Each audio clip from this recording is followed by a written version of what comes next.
graduating from Marquette in December with a degree in construction engineering and management. And a bit of a confession here, I'm a huge dork. I love math and science. I think it's great. I think it's awesome. I've spent a lot of time doing math and science, being an engineering major. So I'm here to talk to you a little bit today about the state of science, technology, engineering, and mathematics education in the United States today. Okay, so we're going to call that STEM for abbreviation. So this is a chart from the U.S. Department of Labor Statistics.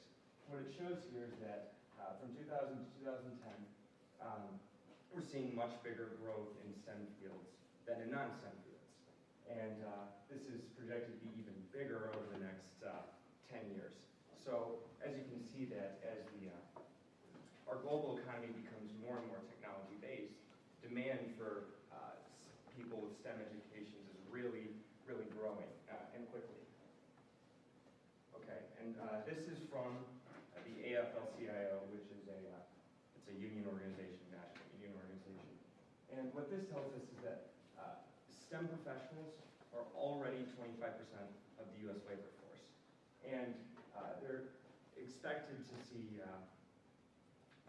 career-specific growth of around 30 to 60%. I mean, that's just an unprecedented level of growth in one area of the economy. And really seeing that shows us just how important these STEM careers are to our economic future. Okay, so the bottom line, this is quoting from Heather Chakor, who's quoting Bruce Burston, the president of the American Chemical Society, really shows us that our nation's competitiveness in the future economy is really driven by our ability to create people that are STEM educated and can innovate for the technological economy of the future.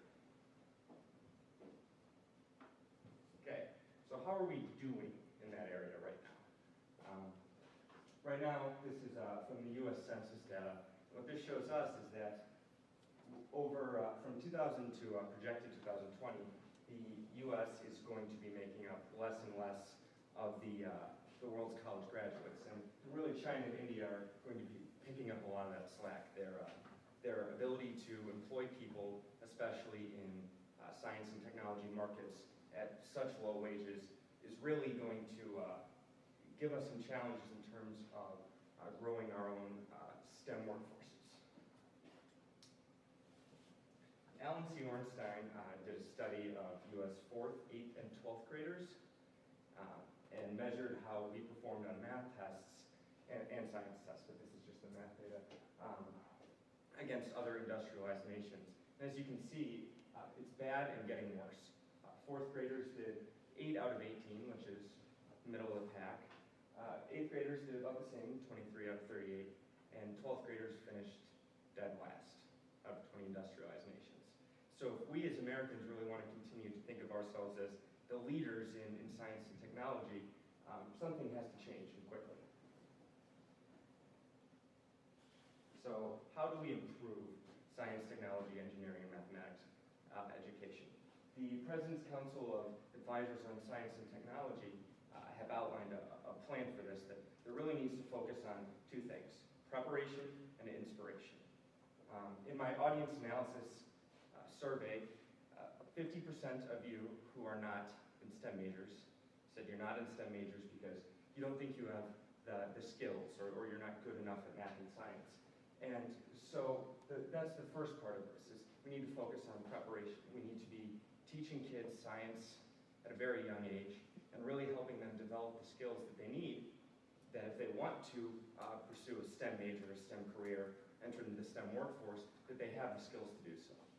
The second part is inspiration. In my audience analysis survey, the other 50% of you said that you weren't pursuing a STEM major because you didn't think math was important or you don't like math. And that's where inspiration comes in.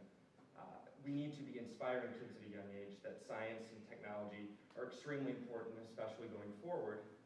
And what PCAST outlines for this plan is that we need to hire 100,000 new STEM teachers starting at the elementary, middle, and high school levels.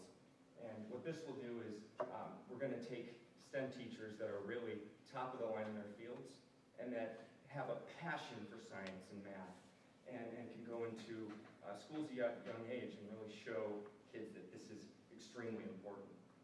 And William D. Green, the chief executive of the Business Roundtable Springboard Project, has said that even for people not in STEM majors, these critical thinking skills that are developed from math and science education are vital to anyone.